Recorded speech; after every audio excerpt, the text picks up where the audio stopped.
Hello, everyone. Really appreciate you taking time out of your day to join us. We're really fired up about this issue of Alaskan interceptions of BC salmon, and we're really glad to have the opportunity to share what we know with you and answer some questions. Um, we all know that many of our salmon and steelhead runs are struggling these days due to a number of factors, from climate impacts to fish farm pathogens to habitat loss and pollution and overfishing. And we're here talking about overfishing today. And here in BC, we've had a lot of overfishing in our past, and there's still some of that happening. But we've had some unprecedented fishery closures over the past few years to help stop the decline of some of our most at-risk salmon runs, and to give them a chance to rebuild. Um, and these closures have been really tough on a lot of communities and families who rely on fish for food and for their livelihoods. And of course, our ecosystems are struggling as well. But just across our northwest border in southeast Alaska, there have not been nearly the same degree of reductions in fishing impacts on our fish. And so that has been a growing concern of ours. Many people in BC have been aware of this issue and working on it for years, but it really seemed to us over the last few years that the problem was getting worse. So, in order to better understand the impacts and the knowledge gaps on the issue, Skeena Wild and Watershed Watch commissioned an independent technical report that we put out about 2 years ago. And that was a really big landmark report that it compiled a ton of data and identified the knowledge gaps. And it confirmed that Alaskan fisheries are catching a growing proportion of several BC salmon and steelhead populations, many of which are at historic lows, and that there are major shortcomings in how those Alaskan fisheries are monitoring and dealing with their impacts on those at-risk populations. So in response, we kicked up a fuss, we generated a lot of media attention, and we pushed our politicians to take the issue more seriously. And we've made some progress, but we have a lot of work to do if we're going to turn the tide on this impact.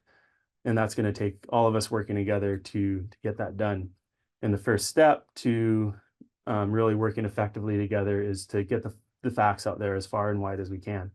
So with that, we're going to hear first from Caitlin Yaley from Skeena Wild. She's a fisheries biologist, and she's going to get into the nitty gritty of Alaskan interceptions and provide a sneak peek at the data and the update that we're releasing in a few weeks to our report. And please make sure that if you want to get that report when it comes out, that it's that you're signed up for email updates, so you'll get a link when it's made public. And then after Kate, we're going to hear from David Mills from Watershed Watch about how we're meeting this threat and how you can help. And then we're going to have a question and answer session with our awesome panel, who I will introduce later. And so if you have questions, just a reminder for those who have joined in the last few minutes, you can put them in the Q&A box in the app here, and then you can upvote questions that you like from others. So over to you, Caitlin. Awesome. Thank you so much, Erin. Let me just share my screen, make sure this is working.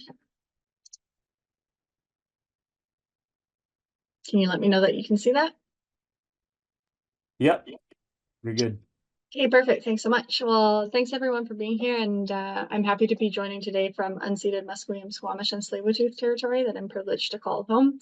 As Erin mentioned, I'm a biologist with Skeena Wild Conservation Trust, and I'm going to be showing you some data. So to get started, hopefully everybody on here is familiar with salmon migration patterns, but generally salmon head out to sea for their adult stage and then return to spawn and tend to return along the coast. This is a very general pattern, and this is for North Coast populations as well as Southeast Alaskan populations. And if you look at the right-hand side, this is just a close-up of the North Coast. So focusing on the Skeena and Nass rivers, which if you're not familiar with the North Coast, because I know we might have lots of people more familiar with South Coast joining us today. The Skeena and Nass River are the second and third largest salmon-bearing rivers in BC after the Fraser River. sustaining salmon populations, ecosystem functioning, as well as First Nations communities and fisheries along those watersheds, as well as commercial and recreational salmon fishing opportunities. So because of these migration patterns, it leaves BC and also Washington and Oregon salmon susceptible, vulnerable to interception in fisheries that occur in Southeast Alaska. And just going into very briefly a little bit of these fishing areas and fisheries where this occurs. On the right-hand side, we'll start there. We're looking at fishing areas in British Columbia. So on the north coast, Area 3 is approach to Nass, Area 4 is to the Skeena. And then just north of that, hopefully you can see my mouse, but just north of that, looking at Alaska fishing districts, we have, this is in darker gray is what's the southeast fishing district. And then there's south-southeast, which is, where we're focusing in districts. On the map, they're 1 to 6. It's also 101 to 106 respectively. So 4 or District 104 on the outer coast here is where a lot of those interceptions occur, salmon that are migrating further south. And then as well, District 1 or 101 is the approach to Nass, so significant interceptions there.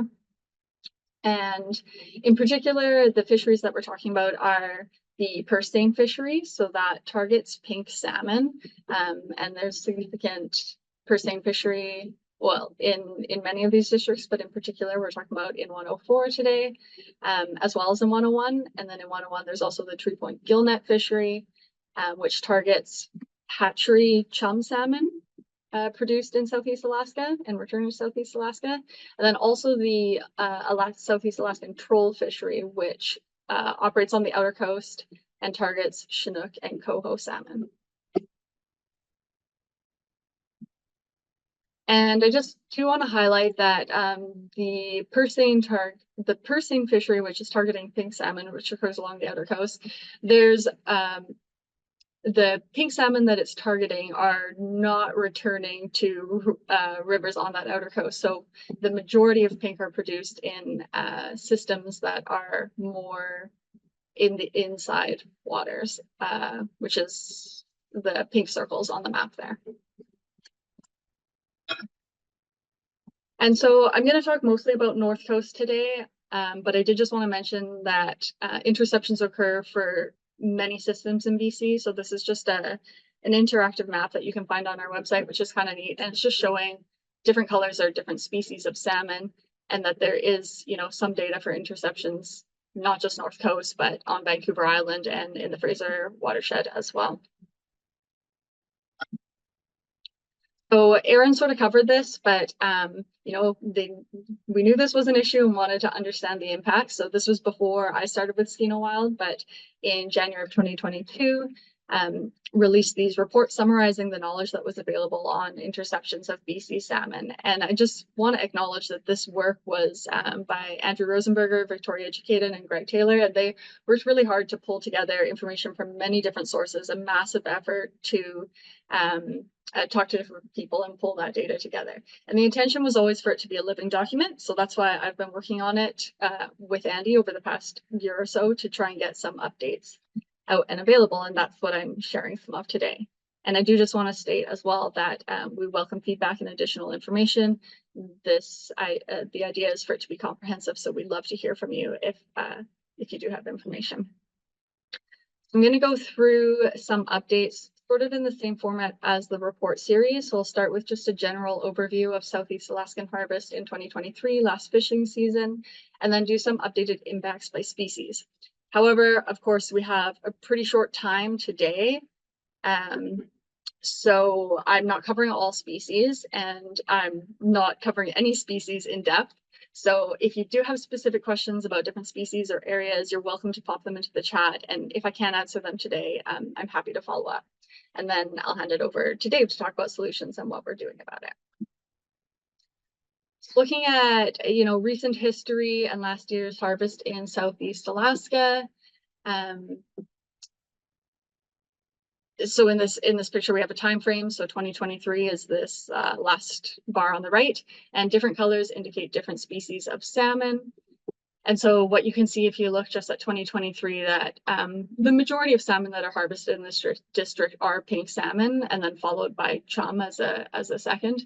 But in particular, in 2023, Southeast had the largest harvest that they've had in over a decade.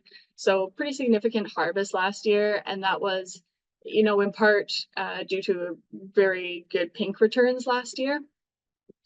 And so you can see the numbers, over 47 million pink harvested last year, over 15.5 million chum, and for all species, over 65 million salmon. And then just looking at districts 101 and 104, which I had mentioned earlier, still very significant harvest, total of over 18 million. And just to put that in comparison, so just south of that, like total BC commercial harvest has been between 2 and 3 million in recent years, around 2.5. So that's Canadian commercial fisheries have really reduced in response to declining salmon populations. And so just the magnitude of fisheries that are occurring just north of the border, it's pretty different. And just to point out, for different species in which fisheries a lot of that harvest is occurring. So here we have by species, each box is a species, and then along the x-axis, there's different fisheries. So the ones that I've talked about, the southern purse seine fishery, indicated by this red arrow. So you can see that's, the majority of sockeye harvest, and this is for 2023, just to be specific. And then as well, the majority of pink is harvested in there. The summer troll, which I talked about, troll on the outer coast. So you can see coho and chinook, that's where they're mostly harvested. And then for chum, you can see that a lot of the harvest is in hatchery terminal fisheries or cost recovery. But there is still significant, or there was last year, and generally is still significant harvest in the purse seine fishery, where a lot of interceptions occur. So diving into species a little bit, I'm going to start with chinook, and I'm not going to get too detailed with recent chinook updates, but as a general overview, about 70% of chinook that are harvested in Southeast Alaska are harvested in the troll fishery. And within the troll fishery, up to 97% of those chinook are non-Alaskan origin. So this is for chinook in particular, or let me rephrase that. Chinook in particular are a good example of interceptions of many BC and further south Washington and Oregon coast populations. So the graph that's showing on the right here, this is from genetic data, so GSI stock composition, and this is for 2019, so it's not super recent, but this is, as I understand it anyway, somewhat representative of general trends in recent years. And so troll fishery operates in the winter, spring, and summer.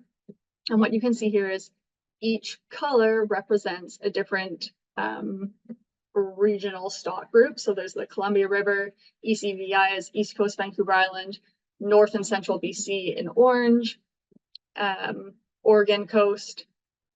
Oh, I had that wrong. I think that's, there we go. There's some different shades of orange in there.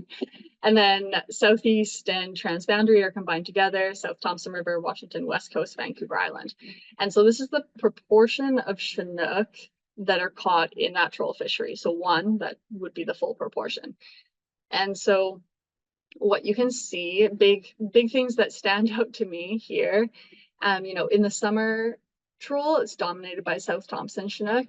And in particular, Southeast and Transboundary, that light green color, is a very small proportion, especially in the summer, but, throughout the entire year. So they're really not targeting Southeast chinook.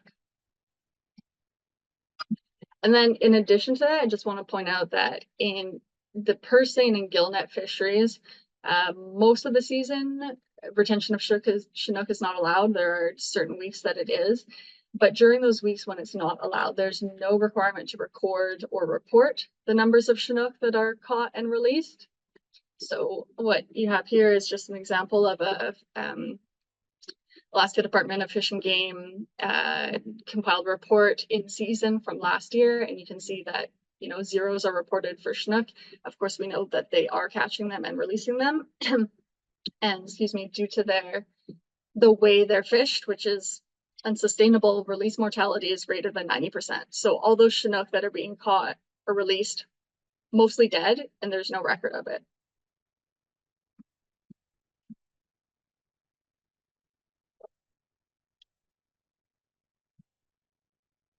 Moving on to chum, just a brief summary of last year. So 2023, Southeast Alaska had the largest harvest of chum since the year 2000. So very significant last year, over greater than 15.5 million chum harvested. And again, many of those are hatchery produced chum in Southeast Alaska, but about 3.5 million were harvested in the southern seine fishery.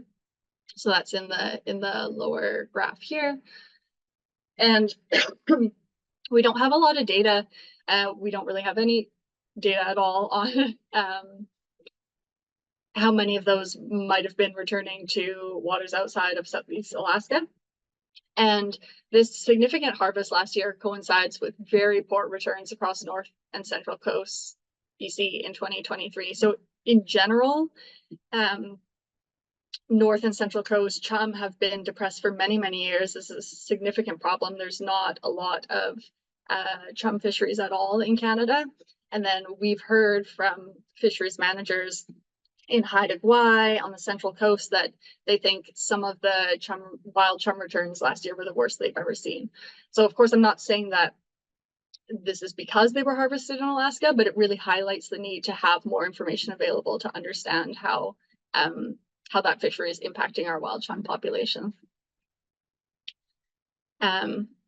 I think I've covered most of this already, but yeah, most of the chum harvest that does occur is in Southeast Alaska. There's not much harvest in Canada at all. From what we do know, recent exploitation rates in the Southeast of about 12% on North Coast BC populations.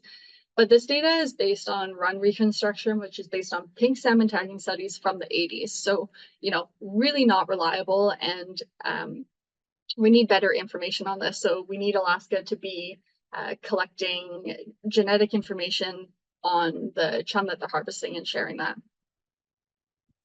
Hey, Kate, just to let you know, 2 minutes left. Awesome. Thank you, Aaron.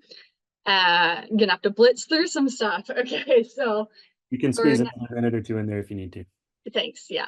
Nassen Skeena sockeye for last year. There's some summaries there. I won't cover it just in the interest of time, but what is important here is that, in more recent years, Canada has really reduced commercial fisheries on sockeye. And so of the sockeye, Nassen Skeena sockeye that are harvested, which you can see in this graph, Nass on the top, Skeena on the bottom, a larger proportion in recent years is in Alaska.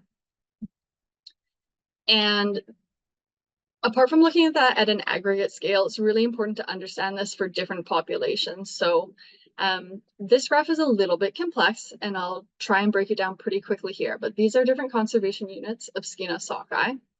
And then Alaskan exploitation rate is on the x-axis. So the further right is a higher exploitation rate. And then for each population, there's two bars. There's a red bar and a blue bar. And the blue bar is the 10-year data average, and then red is older than that. And what you can see at the top here for the populations that have the highest exploitation rates in Alaska, like the bean late wild, which is at the top, is that in the recent 10 years, Alaskan harvest has actually increased on that population. So really concerning for some of those populations. But bean late wild, you can see, there was a year that it was over 50%. So that means Alaska harvested over 50% of the run that year. Really concerning for the bean late wild population. I'm going to talk about them for a sec, because it was historically the largest population of sockeye returning to the Skeena, sustaining First Nations and commercial fisheries, and has greatly reduced. I'm going to show that graph in a second, but so this is just Alaskan exploitation over time series, and you can see it's really increased as compared to Canada, which has declined over the same time period. And to put this into the context of the size of the population, we have in dark gray escapement, in light gray Canadian harvest, and in red Alaskan harvest from 1960 to 2022, I believe is in here. And then on the right-hand side, it's just a close-up of the most recent 10 years. So, you know, that population has had very low returns over the past 20 years or so. I think they've experienced about a 90% decline. And in recent years, a significant harvest in Alaska. So a really big problem for that population. And I'll just quickly talk about steelhead. I know there's probably some people here pretty interested in it, and we have had some updates here. So one thing to note is that Babian late wild, which I just talked about, is our proxy population for steelhead because we really don't have information on steelhead. They can't be retained except for personal use in Southeast fisheries. However, there's no requirement to release them with the least possible harm like there is in Canada. There's no requirement to record and report numbers caught and released. So we really have no information specific to catch or exploitation rates. Again, we estimate greater than 90% mortality of those that are released. And so we've done some estimates based on proxy populations, like I just mentioned. I'll skip this. This is historic harvest of steelhead in Southeast. It'll be in the updated report, so that'll come out soon, but just showing that we know that steelhead are intercepted. There were records of it prior to non-retention. For Skeena steelhead, so again, I just mentioned, but we modeled exploitation rates after late Babian wild sockeye. So that's based on that they have similar run timing and migration patterns. So there are some assumptions and uncertainties with these estimates. We set release mortality between 85 and 95%. And just to note that this is all based on escapement data from the Tyee. So, you know, if there's inaccuracies there, that would affect it as well. You can see is an increasing trend for exploitation of Skeena steelhead. And then again, to put that into context with how Skeena steelhead has been doing, the past 5 years on the far right here, Skeena steelhead have had, they've had low returns for the past 5 years, below levels of conservation concern. So that's what these dashed lines are. The yellow one is the threshold for conservation concern. The red one is for extreme conservation concern. So you can see in 2021, which was the lowest return ever on record, I believe it was about 5,600 fish.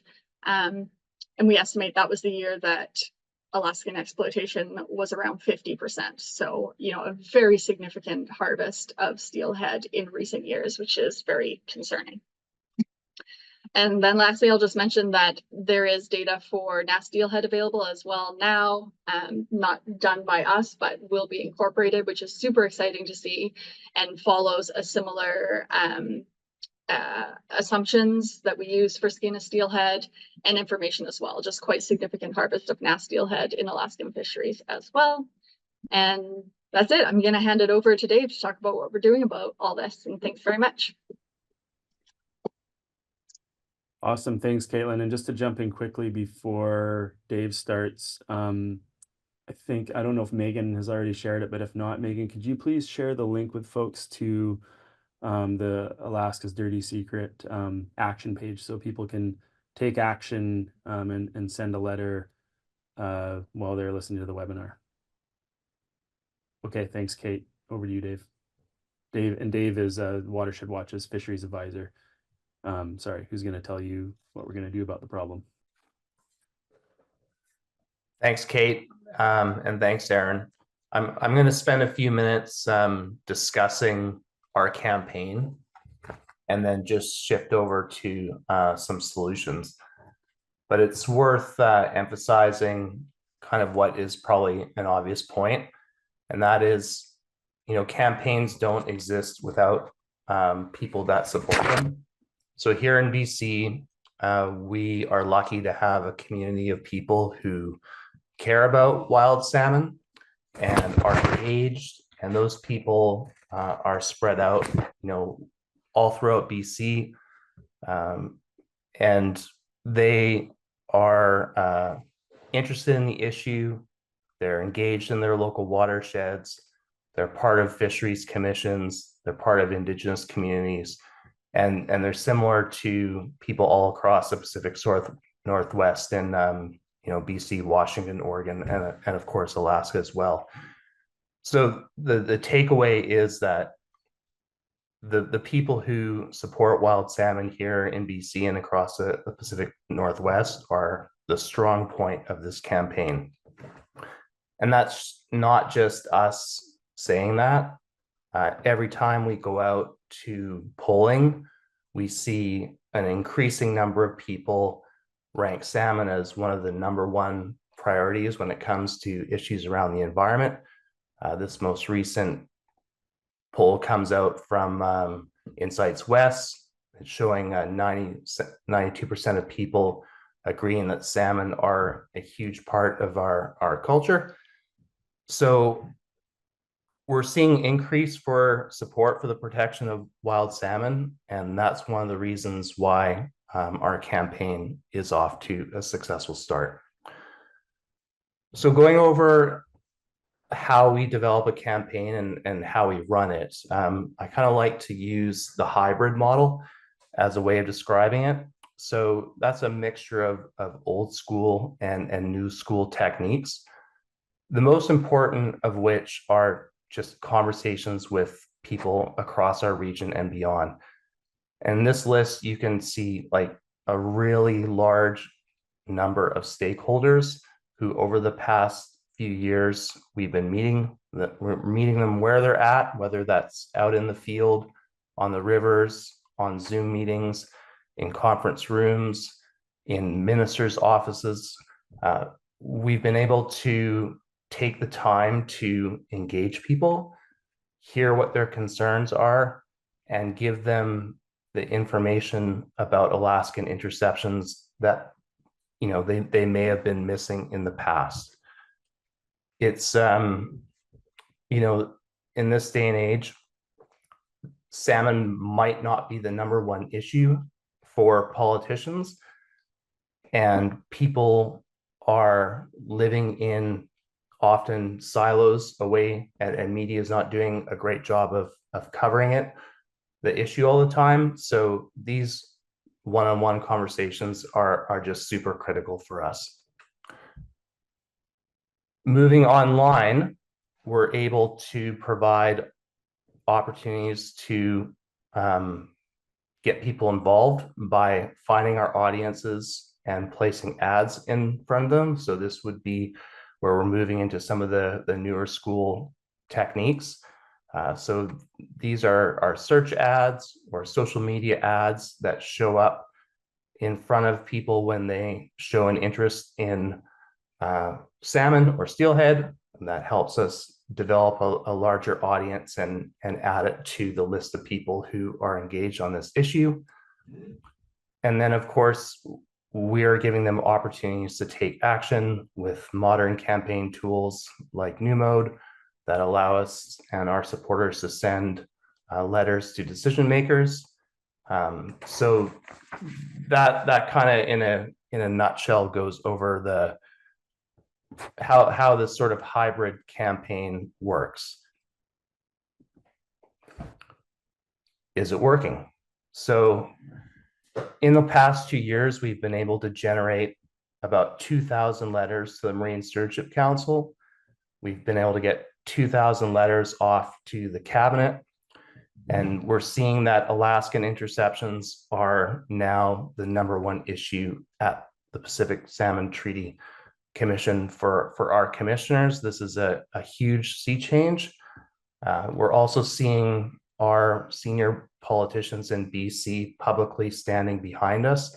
Again, this is a massive change from where we were a couple of years ago. And now the Marine Stewardship Council, which is responsible for providing certifications that give some of these Alaskan fisheries cover in the marketplace. We put this issue on the table in front of them. They're now having to reconsider whether or not Alaskan fisheries are actually sustainable. So is this enough? Alaska is a global seafood powerhouse. They generate over $15 billion in economic activity each year. And at the moment, there's no incentive for them to come to the negotiating table. Canada no longer has the leverage that we used to have. We used to be able to reduce their allocation of sockeye, but as our populations have decreased, that is no longer on the table for us. So we don't have the leverage at the treaty table. So we're having to look out at Alaska's market for options to get their attention. And Alaska's facing some headwinds out there in the world. We've seen this with the court decisions.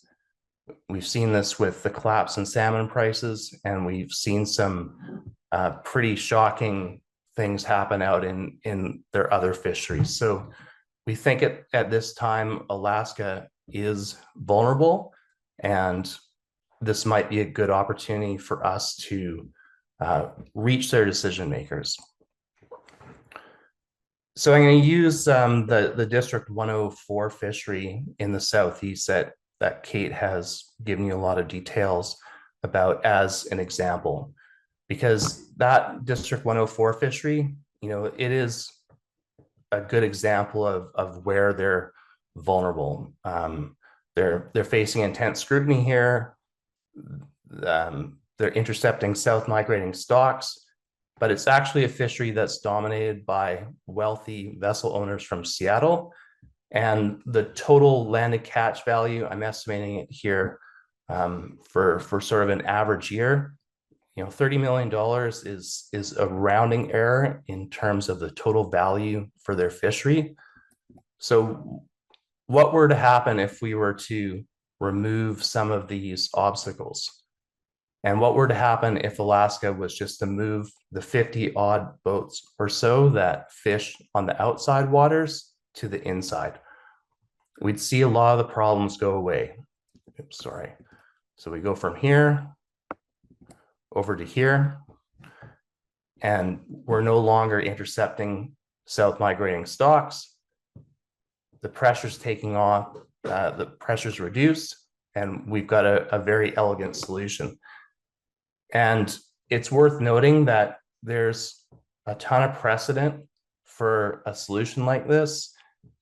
In the past, Canadian fisheries have been bought out by Alaska, and we're presently in Canada buying out fisheries to reduce the pressure. So this is a very common and simple solution.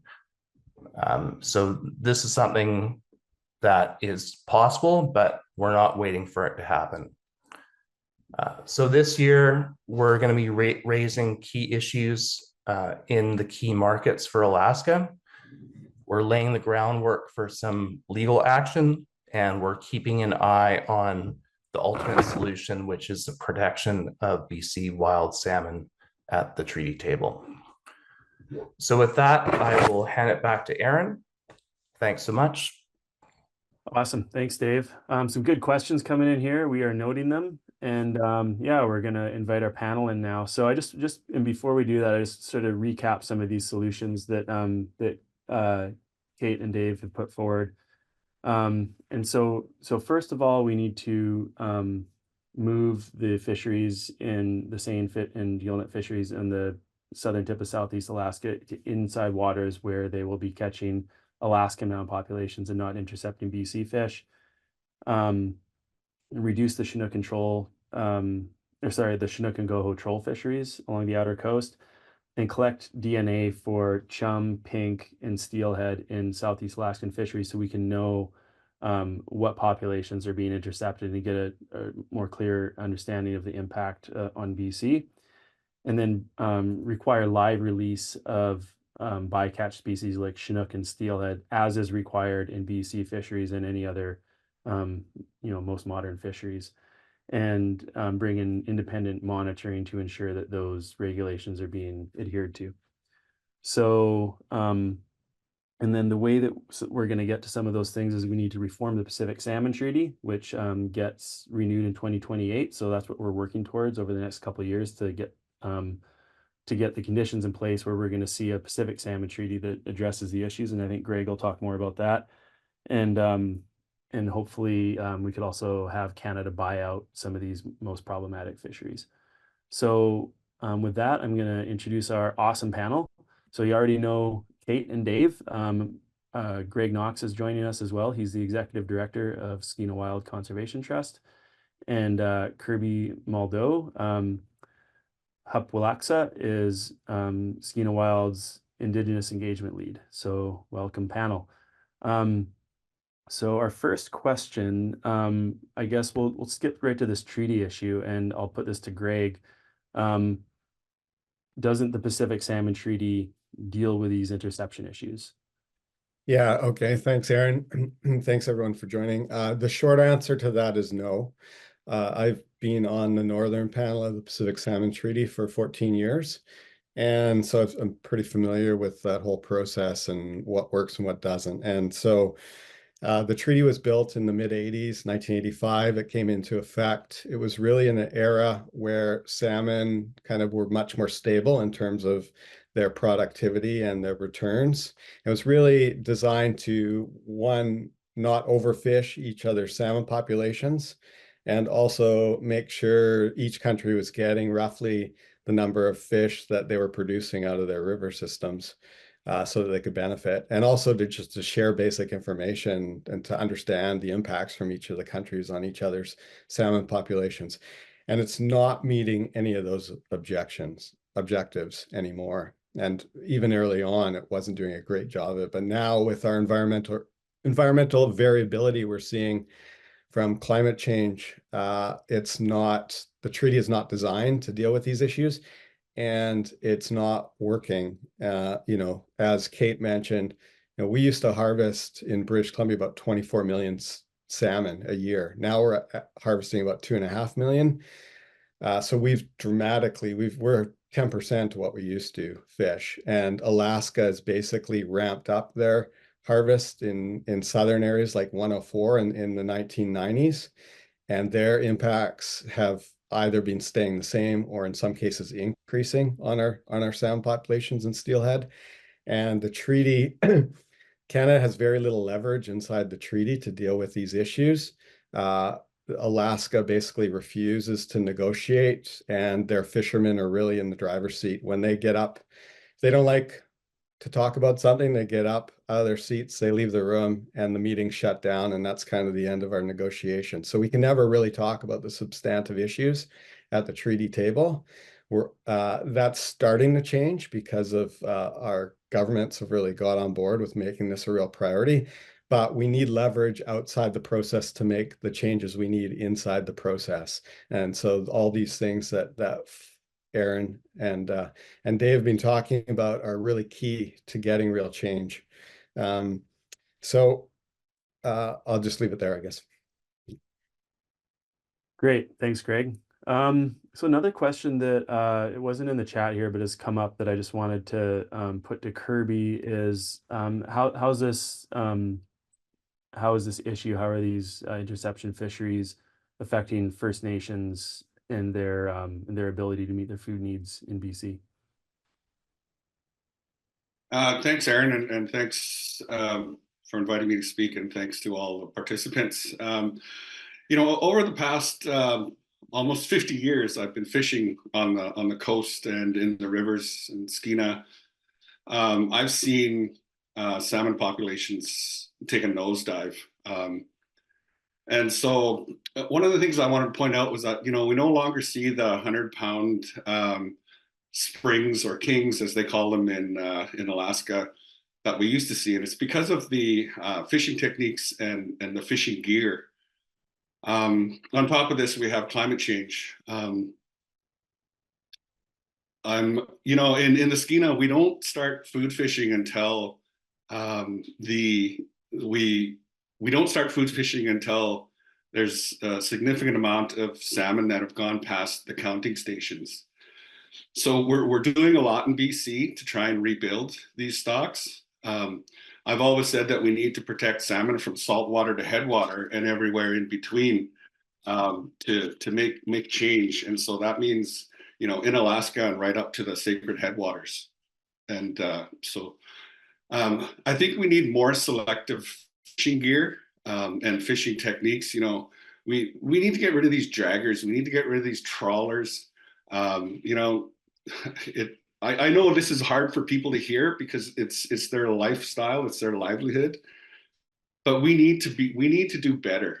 You know, the seiners, the sport fishers, we need to have better fishing gear. You know, the sport fishers, I was taught that you never played with your fish, you know.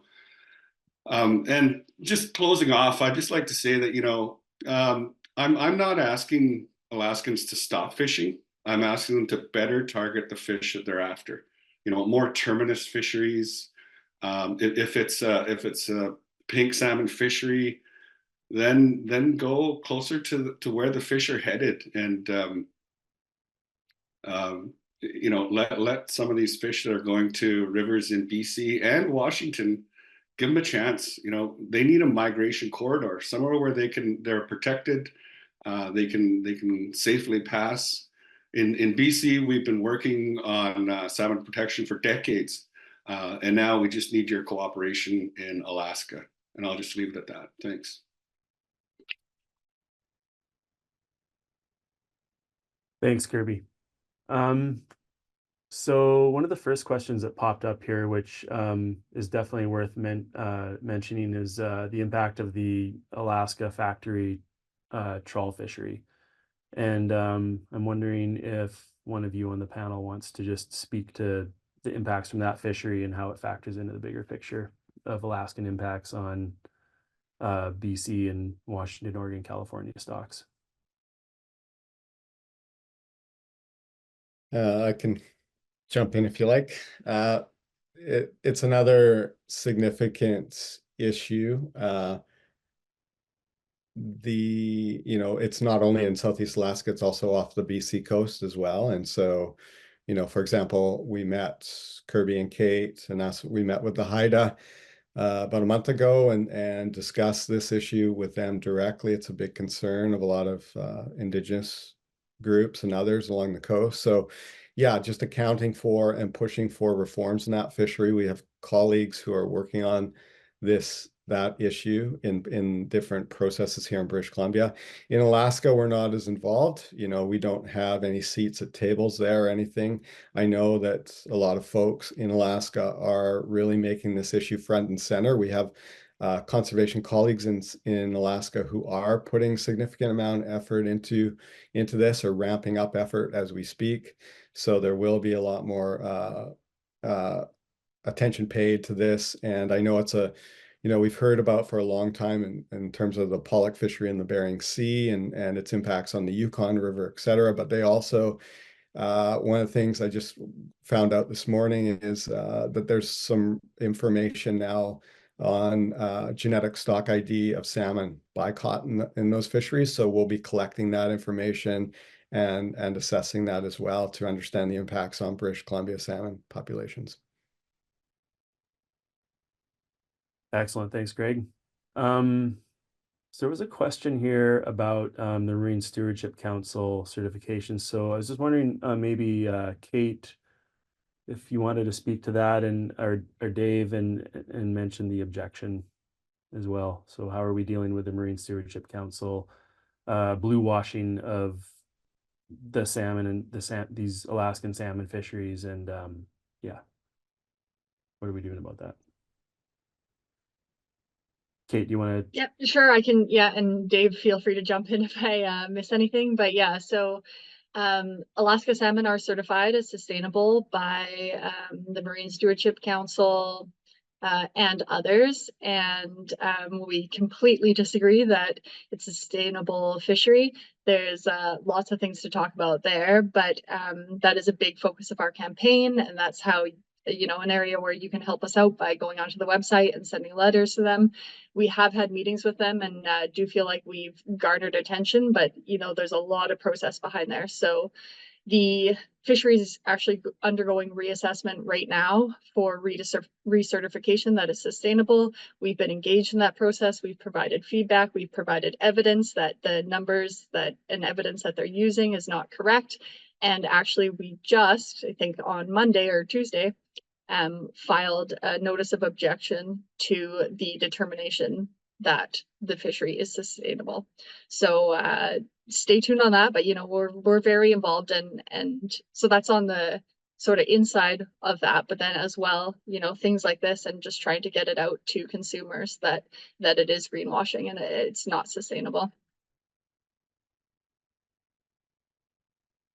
Great, thanks. And there was a question from Mark. Mark, good to see you on this call. Thanks for the question about Steelhead. Just wondering, he's concerned that they're not getting enough attention in this campaign, and wondering if we can give them a bit more attention. So Dave, maybe could you field that one? Absolutely. I thought Kate did a pretty good job of articulating our best assessment of steelhead interceptions, but a key audience for us here in the Pacific Northwest are people who use these fisheries. So for sure, Mark, a key job for us is to reach the steelhead community with this information and get them involved. And we're working really hard on that as we speak. And hopefully you'll be seeing a little bit more about steelhead from us this year. And of course, we'd love to have you and other steelheaders from across Cascadia involved in protecting this keystone species. Really, canary in the coal mine is a great way to describe them. When the steelhead stop showing up, as they have in recent years, you know there's a problem. Great, thank you. One question that's I'm just going to throw in there because I hear it asked a lot is, Alaska has a reputation for being a sustainable seafood producer and managing their salmon really well, managing their fisheries really well. And so, and that seems at odds with what we've been finding out and hearing and talking about. So, yeah, what's with that? I was wondering if, Kirby, I haven't gone back to you yet. So if you wanted to offer any thoughts on that.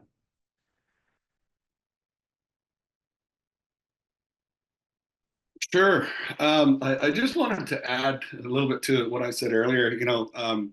Talking to some of the First Nations that I work with in British Columbia and in Washington and in Southeast Alaska, some of them are getting next to zero for food and sustenance purposes, social, ceremonial, cultural, etc. So I just want to echo what Greg said about, and I think others said that, there's a fairly simple solution to this. And I want to echo what I said earlier is that, we're not asking you to stop fishing. We're asking you to better target the fish you're after. And I just wanted to mention hatchery fish too. I've often heard that, Bristol Bay is just, they're by the tens of millions. And the problem with hatchery fish is that these hatchery fish are out in the ocean competing for food along with the wild stocks. And so hatcheries aren't always the answer. They may be in some situations to rebuild stocks, but and I also want to say that I am a commercial fisher and I have been for almost 50 years. And I'm seriously looking at the techniques that we use as commercial fishers and how wasteful they are. And they are wasteful. I mean, we with the gill netters, once you handle a fish by the gills and you pull it out of that net and you think it's going to survive when you put it back in the water, it's not going to survive. There's no way. Seining, same thing. These fish are being crushed when they're pulled out of the water. They're not going to survive. So I want everybody to just kind of look at how they can do better. That's what I'm doing. I'm looking at how I can do better and helping others to do better as well. We need to start protecting salmon from saltwaters to headwaters and everywhere in between, or we're all going to end up with nothing. Our commercial fishery in Prince Rupert is down to, probably 50 or 60 boats. And I see it move. I see it constantly moving up the coast and it's coming to Alaska. If we don't do something, it's going to be too late pretty soon. I'll just leave it at that. Thanks, Aaron. Yeah, thanks, Kirby. Really good points. One question I think is worth hitting quickly is Paul Hanna asked, why do most of the released Chinook from the seine fishery die? Probably could apply that to anything released Yeah, go for it, Greg. I can answer that. Before I get there, though, I just want to add to what Kirby was saying. It's moving up the coast. So there's, I mentioned before that Alaska's having a lot of problems with their own Chinook populations throughout most of the state. So they're already seeing some of these issues that we're facing. And it's happening in some places for their own wild chum populations. They're also in Southeast Alaska. A lot of their sockeye populations aren't doing very well.